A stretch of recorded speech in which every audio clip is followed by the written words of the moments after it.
شروع اللہ کا نام لے کر جو بڑا مہربان نہایت رحم والا ہے۔ مومنو، اگر تم میری راہ میں لڑنے اور میری خوشنودی طلب کرنے کے لیے مکے سے نکلے ہو تو میرے اور اپنے دشمنوں کو دوست نہ بناؤ۔ تم تو ان کو دوستی کے پیغام بھیجتے ہو اور وہ دین حق سے جو تمہارے پاس آیا ہے منکر ہیں، اور اس وجہ سے کہ تم اپنے پروردگار یعنی اللہ تعالیٰ پر ایمان لائے ہو، پیغمبر صلی اللہ علیہ وآلہ وسلم کو اور تم کو جلا وطن کرتے ہیں۔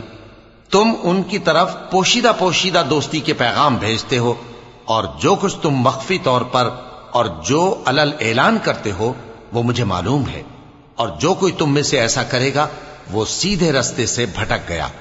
اگر یہ کافر تم پر قدرت پالیں تو تمہارے دشمن ہو جائیں، اور ایذا کے لیے تم پر ہاتھ بھی چلائیں اور زبانیں بھی، اور یہ چاہتے ہیں کہ تم کسی طرح کافر ہو جاؤ۔ قیامت کے دن نہ تمہارے رشتے ناتے کام آئیں گے اور نہ اولاد۔ اس روز وہی تم میں فیصلہ کرے گا، اور جو کچھ تم کرتے ہو اللہ اس کو دیکھتا ہے۔ مسلمانوں، تمہیں ابراہیم اور ان کے رفقا کی نیک سیرت کو اپنانا ضروری ہے۔ جب انہوں نے اپنی قوم کے لوگوں سے کہا کہ ہم تم سے اور ان بتوں سے جن کو تم اللہ کے سوا پوجتے ہو بے تعلق ہیں، ہم تمہارے معبودوں کے کبھی قائل نہیں ہو سکتے، اور جب تک تم ایک اللہ پر ایمان نہ لاؤ ہم میں تم میں ہمیشہ کھلم کھلا عداوت اور دشمنی رہے گی۔ ہاں، ابراہیم نے اپنے باپ سے یہ ضرور کہا تھا کہ میں آپ کے لیے مغفرت مانگوں گا، اور میں اللہ کے سامنے آپ کے بارے میں کسی چیز کا کچھ اختیار نہیں رکھتا۔ اے ہمارے پروردگار، تجھی پر ہمارا بھروسہ ہے اور تیری ہی طرف ہم رجوع کرتے ہیں، اور تیرے ہی حضور میں ہمیں لوٹ کر آنا ہے۔ اے ہمارے پروردگار، ہم کو کافروں کے ذریعے فتنے میں نہ ڈالنا، اور اے ہمارے پروردگار ہمیں معاف فرما،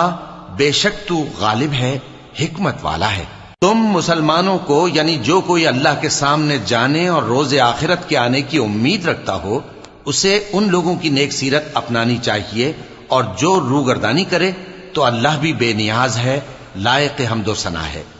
عجب نہیں کہ اللہ تم میں اور ان لوگوں میں جن سے تم دشمنی رکھتے ہو دوستی پیدا کر دے،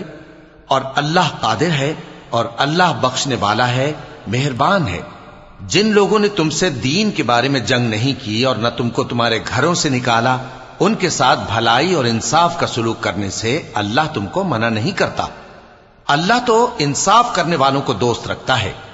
اللہ انہی لوگوں کے ساتھ تم کو دوستی کرنے سے منع کرتا ہے جنہوں نے تم سے دین کے بارے میں لڑائی کی اور تم کو تمہارے گھروں سے نکالا اور تمہارے نکالنے میں اوروں کی مدد کی۔ تو جو لوگ ایسوں سے دوستی کریں گے وہی ظالم ہیں۔ مومنو، جب تمہارے پاس مومن عورتیں وطن چھوڑ کر آئیں تو ان کی آزمائش کر لو، اور اللہ تو ان کے ایمان کو خوب جانتا ہے۔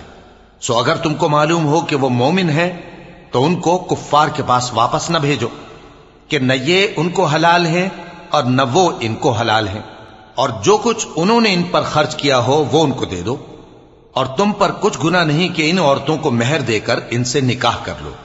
اور کافر عورتوں کے ساتھ تعلقات نکاح باقی نہ رکھو، یعنی انہیں کفار کو واپس دے دو، اور جو کچھ تم نے ان پر خرچ کیا ہو تم ان سے طلب کر لو، اور جو کچھ انہوں نے اپنی عورتوں پر خرچ کیا ہو وہ تم سے طلب کر لیں۔ یہ اللہ کا حکم ہے جو تم میں فیصلہ کیے دیتا ہے، اور اللہ جاننے والا ہے، حکمت والا ہے۔ اور اگر تمہاری بیویوں میں سے کوئی تمہارے ہاتھ سے نکل کر کافروں کے پاس چلی جائے اور اس کا مہر وصول نہ ہوا ہو،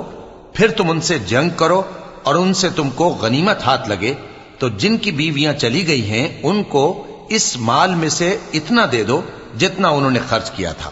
اور اللہ سے جس پر تم ایمان لائے ہو ڈرتے رہو۔ اے پیغمبر صلی اللہ علیہ وآلہ وسلم، جب تمہارے پاس مومن عورتیں اس بات پر بیعت کرنے کو آئیں کہ نہ تو اللہ کے ساتھ شرک کریں گی، نہ چوری کریں گی، نہ بدکاری کریں گی، نہ اپنی اولاد کو قتل کریں گی، نہ اپنے ہاتھ پاؤں کے درمیان کوئی بہتان باندھ لائیں گی، اور نہ نیک کاموں میں تمہاری نافرمانی کریں گی، تو ان سے بیعت لے لو اور ان کے لیے اللہ سے بخشش مانگو، بے شک اللہ بخشنے والا ہے، مہربان ہے۔ مومنو، ان لوگوں سے جن پر اللہ غصے ہوا ہے دوستی نہ کرو، کیونکہ جس طرح کافروں کو مردوں کے جی اٹھنے کی امید نہیں، اسی طرح ان لوگوں کو بھی آخرت کے آنے کی امید نہیں۔